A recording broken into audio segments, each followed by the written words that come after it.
नमस्कार। आप सभी का हार्दिक स्वागत अभिनंदन जेबीएस महाविद्यालय की ऑनलाइन क्लास में।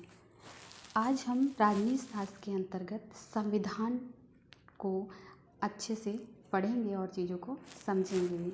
किसी भी देश में संविधान होना चाहिए या नहीं होना चाहिए, और अगर होना चाहिए तो क्यों होना चाहिए। तो सबसे पहले हम जान लें कि देश के शासन को चलाने के लिए संविधान का होना आवश्यक है। शासन को चलाने के लिए सबसे आवश्यक अपरिहार्य तत्व संविधान को माना गया है। संविधान समूह है नियमों का, कानूनों का। ये नियम लिखित भी हो सकते हैं और ये नियम अलिखित भी हो सकते हैं। लिखित या अलिखित नियमों या कानूनों के समूह को संविधान की संज्ञा दी गई है। देश में राजनीतिक व्यवस्था को सुचारू रूप से चलाने के लिए संविधान की व्यवस्था की गई है। संविधान न होता तो शासन सुचारू रूप से नहीं चल पाता। न तो संविधान के बिना शासन चल सकता है और न शासन के बिना संविधान का कोई अस्तित्व है। शासन को चलाने के लिए 3 चीज़ों का होना बहुत ज़रूरी है, जैसे व्यवस्था की, कार्य की और फिर उस पर न्याय की। सबसे पहले हम जान लें कि किसी भी देश के शासन को चलाने के लिए संविधान सबसे आवश्यक अपरिहार्य तत्व होता है, जो कि लिखित भी हो सकता है और अलिखित भी हो सकता है।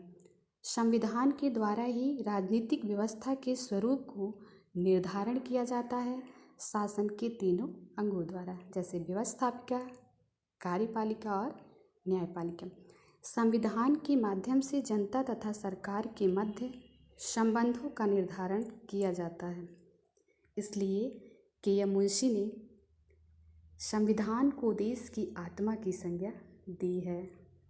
भारत में संविधान निर्माण की मांग यहाँ के स्वतंत्रता आंदोलन के साथ जुड़ी है तथा सर्वप्रथम 1895 ईस्वी में बाल गंगाधर तिलक स्वराज विधेयक के माध्यम से संविधान की मांग की। बाल गंगाधर तिलक ने संविधान की मांग तो कर ली, लेकिन उन्होंने यह जिक्र नहीं किया कि संविधान का स्वरूप कैसा होगा।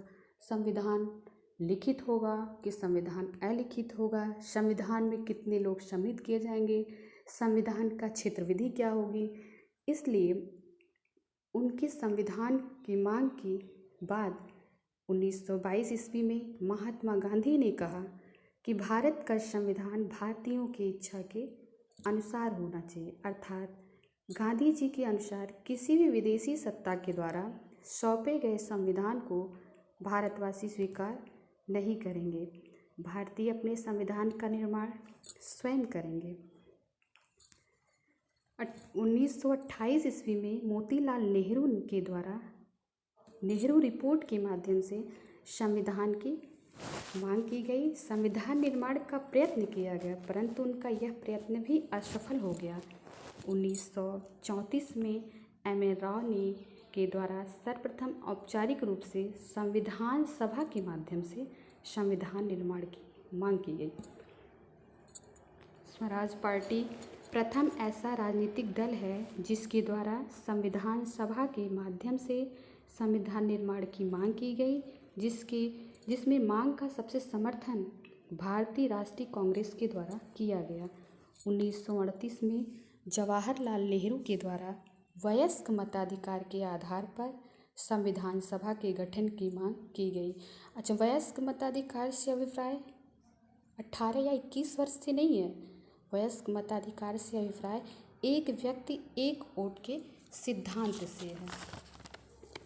61वें संवैधानिक संशोधन अधिनियम 1989 के माध्यम से मताधिकार की आयु को 21 वर्ष से घटाकर 18 वर्ष कर दिया गया।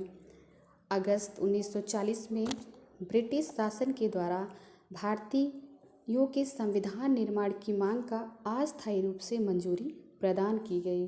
1942 में क्रिप्स मिशन में ब्रिटिश शासन के द्वारा भारतीयों के संविधान निर्माण की मांग को पूर्ण स्वीकृति प्रदान हुई। देखिए, अस्थायी रूप से 1940 में तो अस्थायी रूप से प्रदान की गई थी, लेकिन जब 1942 में क्रिप्स मिशन के माध्यम से ये बताया गया कि भारतीयों के संविधान की पूर्ण स्वीकृति मिल गई है। वयस्क मताधिकार के आधार पर भारतीय जनता जो है संविधान सभा का गठन करेगी और संविधान सभा भारत के संविधान का निर्माण करेगी। सबसे इम्पॉर्टेंट चीज़ 1946 में कैबिनेट मिशन योजना के अंतर्गत संविधान सभा का गठन किया गया तथा संविधान सभा ने भारत के संविधान का निर्माण किया। 24 मार्च 1946 को कैबिनेट मिशन भारत आया, जिसका मुख्य उद्देश्य भारतीयों में शांतिपूर्ण ढंग से सत्ता का हस्तांतरण करना तथा संविधान का निर्माण करना। आज का टॉपिक हमारा यही ख़त्म हो गया। आगे नेक्स्ट डे